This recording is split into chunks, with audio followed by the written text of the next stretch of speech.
Without objection. Thank you, Mr. President. Mr. President, it's fascinating to listen to my colleague and friend from Rhode Island, because I just have the National Journal Daily printed today.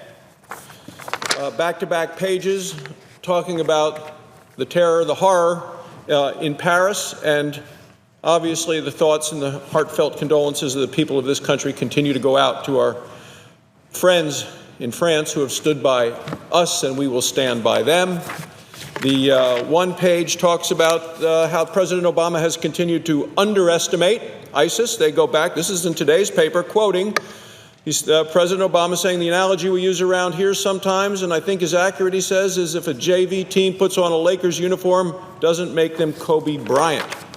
So the president has continued to underestimate ISIS. The other side of the page, ISIS versus climate change. It talks about the Democrat debate Saturday night, national television, after the tragic events in Paris the night before.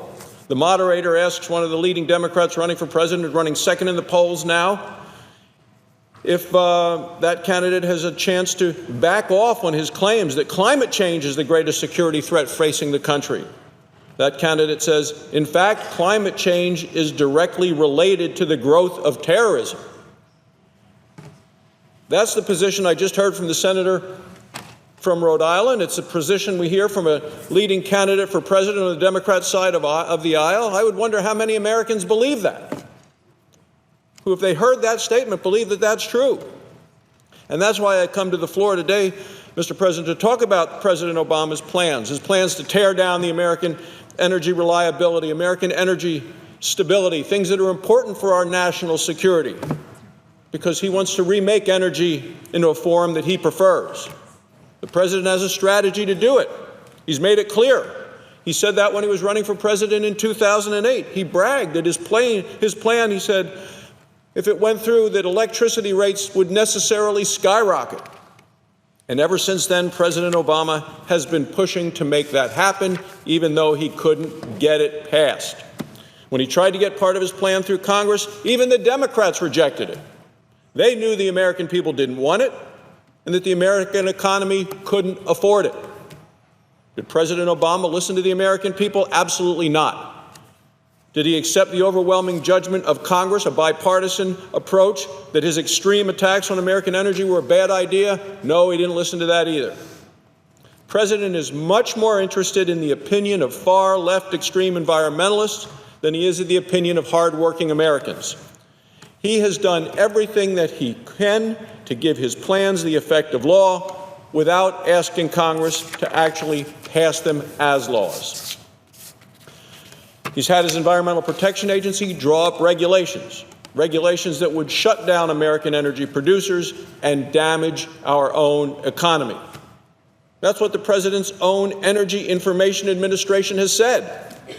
The agency put out a report that found that the EPA's new rule on carbon dioxide emissions would close coal-fired power plants, would raise electricity prices, and would reduce the gross domestic product of our nation. That's just one of many rules that this administration has been pushing into force without legal support. Every one of these rules would mean hard-working Americans will lose their jobs, hard-working families will be paying higher electric bills. You put it all together, and the price tag could reach hundreds of billions of dollars. Well, who's asking President Obama to do this? Who's asking to pay more in their electric bill every month?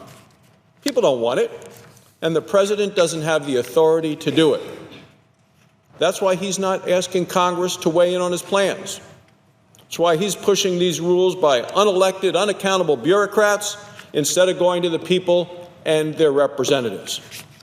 Well, the American people do have a voice, and they're making their voice heard through us today.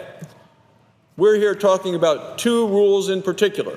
These are the restrictions on existing power plants and new power plants, plants that haven't even been built yet. These are the core of what the president calls his Clean Power Plan. And we're here to say today that these rules go too far. The Obama administration has tried this before. It's pushed through other regulations that people didn't want and can't afford. The administration has said that it gets to decide what's best, that it gets to decide what people should do. And the courts legitimately have said, not so fast. This summer, the Supreme Court rejected a different EPA rule because the administration never bothered, this is what the court said, never bothered to take into account the costs of the rule. The Supreme Court said one would not say that this is even rational. This is the Supreme Court talking about the president's rules.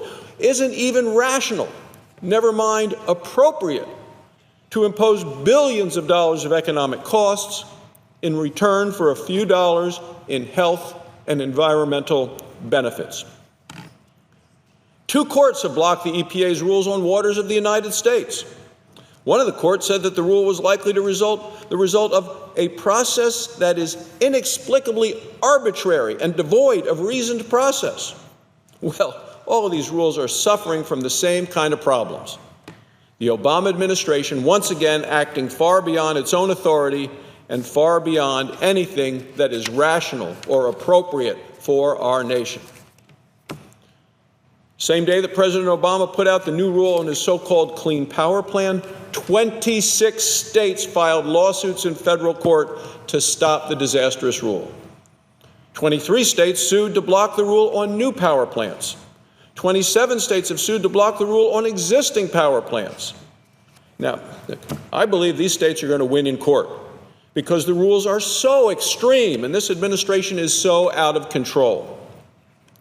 But President Obama doesn't really care about any of that.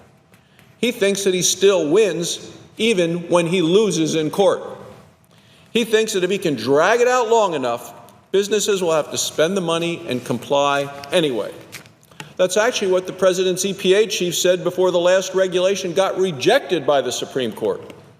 She went on television a few days before the decision and said that it didn't matter what the Supreme Court said. Didn't matter, she said, if the administration loses because, she said, the rule has already been in place for 3 years. That's exactly what the Obama administration is counting on this time as well. That's why it's so important that Congress act today to block these rules from taking effect. We're debating the 2 measures that will do that. The one measure by Senator McConnell and Senator Manchin, this is bipartisan, would block the rule for new power plants. The second measure by Senator Capito and Senator Heitkamp, again, a Republican and Democrat working together to block the rule for existing power plants. These are bipartisan resolutions of disapproval under the Congressional Review Act.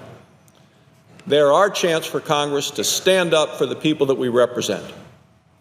America can't afford these illegal rules to go into effect and be there for 3 years before the court tossed them out. There's another reason that Congress needs to vote to strike down these expensive, burdensome regulations immediately. Later this month, the President will be participating in international talks on climate change. This is a meeting of about 200 countries from around the world to limit the amount of carbon dioxide and other emissions that each country can produce. The President desperately wants his so-called Clean Power Plan, so people will say he is leading on the issue. But without these illegal regulations, he has nothing to offer. Congress needs to make clear that the American people do not support these regulations. Foreign diplomats at the climate conference need to understand that these rules will not stand up in court. President Obama's ego is writing checks that his administration can't cash. Any climate deal based on these flawed rules is simply not worth the paper it's printed on. It's time for President Obama to be honest about what he can and cannot do. If he won't admit that, then Congress is going to have to make it clear so that everyone understands. The American people do have a voice. They will not allow these reckless and destructive regulations to shut down American energy production. Thank you, Mr. President.